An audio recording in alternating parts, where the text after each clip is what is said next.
À 7h46 sur Europe 1, voici l'interview Vérité. Samuel, vous recevez le spécialiste du Brésil, Gaspar Estrada, professeur à Sciences Po, directeur exécutif de l'Observatoire politique de l'Amérique latine et des Caraïbes. Bonjour Gaspar Estrada. Bonjour.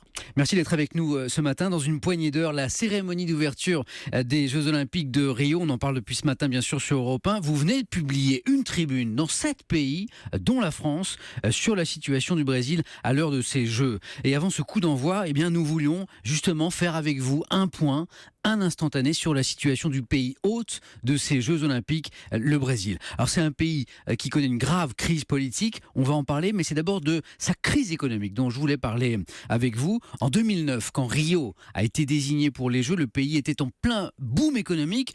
J'ai envie de vous demander, que s'est-il passé? Qu'est-il advenu du miracle économique brésilien? Pourquoi la machine s'est grippée?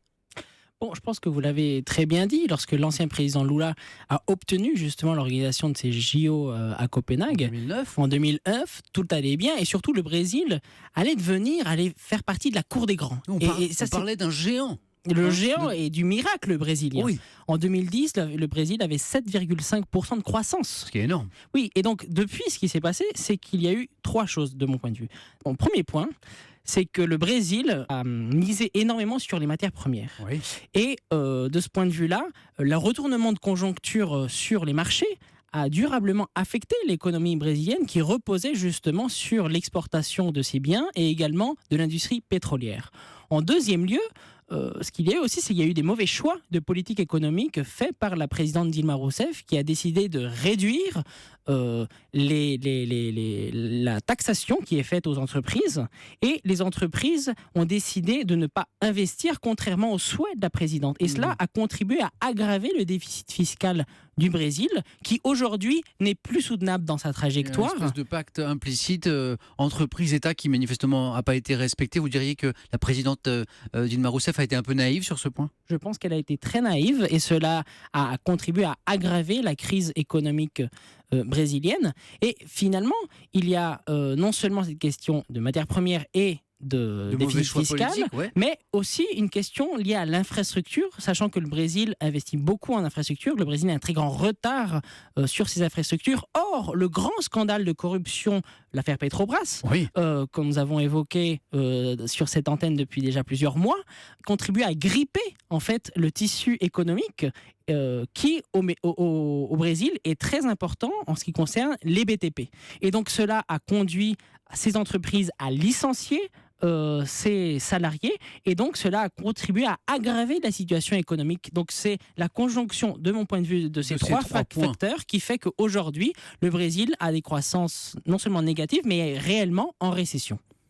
Une bonne partie des Brésiliens dénoncent le coût de ces Jeux Olympiques qui s'apprêtent à débuter. Est-ce qu'on peut dire que les JO auront aggravé la situation économique du pays plutôt que d'être un facteur de croissance? On peut dire ça? Moi, je pense que le résultat est assez ambivalent dans le sens où ces Jeux Olympiques ont permis tout d'abord d'apporter beaucoup d'argent en ce qui concerne les infrastructures, notamment une ville comme Rio de Janeiro. Il a fallu lancer tous ces grands chantiers. Tout à fait, et surtout il a fallu construire par exemple des lignes de métro, la ligne 4 a été inaugurée cette semaine, et cela aura un impact durable positif pour les Cariocas qui habitent cette ville, mais malheureusement on voit bien aussi qu'il y a eu certaines dépenses somptuaires qui ont été faites, notamment par rapport au stade, de la même manière qu'au moment de la Coupe du Monde en 2014, il y a certaines dépenses qui, du point de vue des Brésiliens, ne se justifient pas. Et cela explique en partie le fait qu'aujourd'hui, au Brésil, il y a eu une rupture de consensus par rapport à l'organisation des JO. Lorsqu'en 2009, les Brésiliens criaient dans les rues de Copacabana, leur joie. Aujourd'hui, ces personnes vivent et illustrent leur mécontentement en n'achetant pas, par exemple, des billets pour assister aux rencontres. C'est la question que j'allais vous poser. Ces derniers mois ont été marqués par d'importantes manifestations contre les Jeux, dans la manière en tout cas dont ils s'organisaient. Quel climat, quelle ambiance attendez-vous à compter de ce soir? Est-ce que la fête va finir par l'emporter, ou est-ce que vous imaginez des Jeux de la morosité? Moi, je pense que le Brésil, in fine, est un peuple heureux.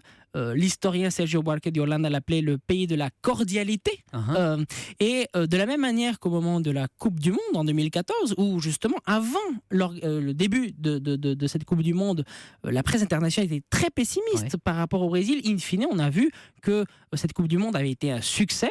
Je souhaite et je pense que in fine, ces Jeux seront également un succès sportif, et ce qui aura un impact en fait sur le bilan qui sera fait des JO à Rio. Bien sûr, il y a une autre menace qui pèse bien sûr sur ces Jeux Olympiques, comme tout grand rassemblement d'ailleurs aujourd'hui, hélas à travers le monde, c'est la question de la sécurité. Est-ce que vous craignez pour la sécurité de ces Jeux Olympiques ? Moi, je pense que le Brésil a fait beaucoup d'efforts sur le plan de la lutte contre le terrorisme, justement parce qu'il s'agit d'un pays où le terrorisme est quasiment inexistant. Les communautés religieuses coexistent vraiment en bonne intelligence, et c'est rare, et je pense qu'il est important de le souligner.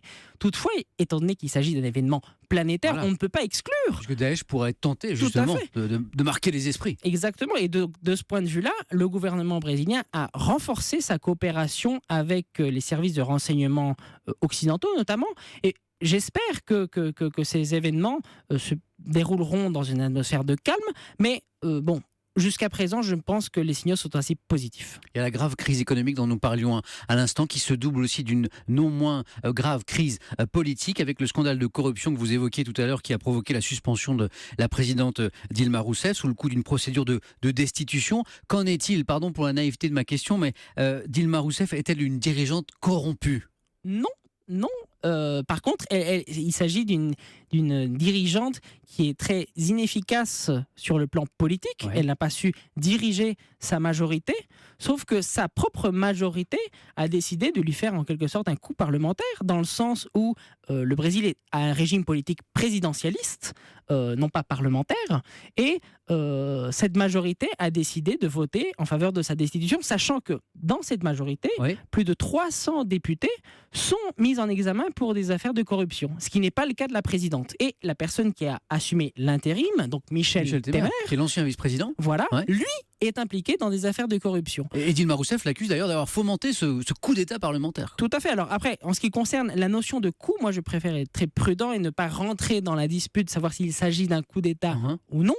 En revanche, ce qu'on peut dire, c'est que il y a quand même un contexte très très très compliqué, dans le sens où vous voyez un régime politique, une classe politique qui a décidé de donner une réponse politique à la population brésilienne, qui est exaspérée par la crise économique et par la corruption, en quelque sorte décapitant la chef de l'État, en faisant en sorte que cette destitution soit une réponse politique à cette crise. Or, on voit très bien qu'aujourd'hui, ni la corruption ni la crise économique seront résolues uniquement par la destitution d'Dilma Rousseff. Et une dernière chose justement, quelle issue à ce processus à votre avis ? Est-ce qu'on va aller vers une destitution au final de Dilma Rousseff ? Est-ce que vous pensez que des élections anticipées seront convoquées ? Alors je pense qu'effectivement le plus probable aujourd'hui est que la présidente soit destituée, justement parce que cette majorité politique... quelques jours après les Jeux Olympiques. Tout à fait. Alors est-ce que cela va résoudre la triple crise que vit le Brésil, la crise économique, politique, sociale ? Vous sembliez répondre que non. Non. Je pense que si des élections anticipées étaient tenues, cela permettrait en fait de rompre cette paralysie politique, mais malheureusement la classe politique va tout faire pour maintenir le statu quo, parce qu'il s'agit d'un statu quo qui la bénéficie. Bon, très bien. On espère en tout cas que la fête sera belle et complète, bien sûr, aux Jeux Olympiques. Ces Jeux qui débutent dans quelques heures à Rio. Merci beaucoup Gaspard Estrada d'avoir répondu aux questions ce matin de l'Interview Vérité.